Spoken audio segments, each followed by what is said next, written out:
Today, several Lower Mainland families who are struggling with a crippling disease have gone to California looking for help.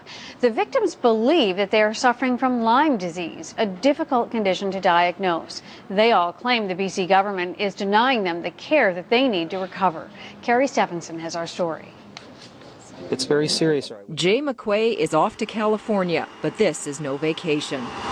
Well, my daughter is so ill that the commercial airlines will not let her fly. So he chartered a $14,000 plane to San Francisco. All I'm trying to do is get my daughter treatment. This was his daughter 3 years ago. Now, 24-year-old Marie McQuay isn't even strong enough to sit up in her own bed. It's like an elephant's on me, like my lungs and my body, all my bones hurt. She's too sore to do the things she once loved. Ironically, it's her love of the outdoors that may have led to her illness. Marie believes she was bitten by a tick while hiking the West Coast Trail in 2002. She remembers a rash on her lower leg. The telltale sign of Lyme disease is a bullseye rash. It's hard to see and hear properly. Everything is just really painful. The BC Centre for Disease Control, based on the extensive testing they have done, have concluded that in the case of this individual or patient, the issue is not Lyme disease. But tests from California indicate she does have Lyme disease. David Cubberly says he knows of 60 other patients who have the classic symptoms,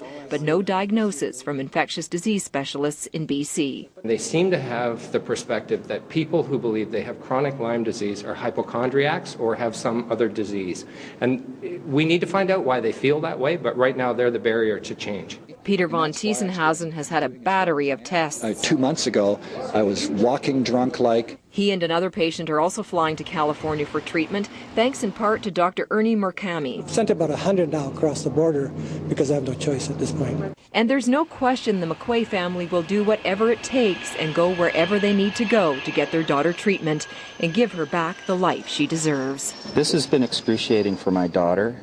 Carrie Stephenson, CTV News, Vancouver. And CTV health specialist Dr. Rhonda Lowe joins us now. Obviously, a horrible thing to watch someone, a loved one, struggling with this disease. And as we go into the summer, more and more people are going to be going out into the woods and being exposed. So, what is the risk of getting it in BC? Well, very high? You know, the risk actually in general is your risk of getting bitten by a tick that carries that bacteria. Now, while most ticks don't result in disease, some do. And many areas of the province are affected, including Vancouver Island, the Lower Mainland, the Sunshine Coast, the Fraser Valley, and the Kootenays. Now, about 10 cases are diagnosed each year in BC, but many more people believe they have the disease. And because there's so much controversy about whether chronic Lyme disease exists or not, I really think the medical community needs to reach some kind of consensus to update our ability to reliably pick up the disease. And doctors who treat Lyme disease patients say it's a serious problem that will get worse over time.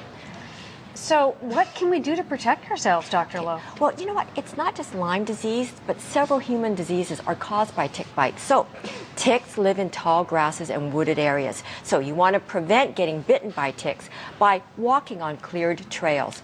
Wear a hat, long sleeves and pants, and light-colored clothing. Tuck your pant legs into your socks or boots and use an insect repellent containing DEET on exposed skin. Now, after you get back indoors, check your clothing, skin, and pets for ticks. And if you do get bitten, after you remove it, keep that tick and take it to your doctor, who can send it to the provincial lab for testing to see if it contains the bacteria for Lyme disease.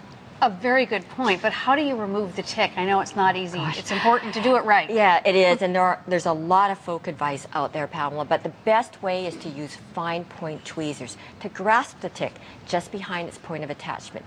And then you want to pull slowly and steadily until it comes out. Wash the area with soap and water, but most importantly, you want to avoid squeezing the body or avoid putting anything on the tick like Vaseline or kerosene to try to prevent pushing any other infection into your skin. Okay, absolutely great advice. Thank you so much, Dr. Lowe.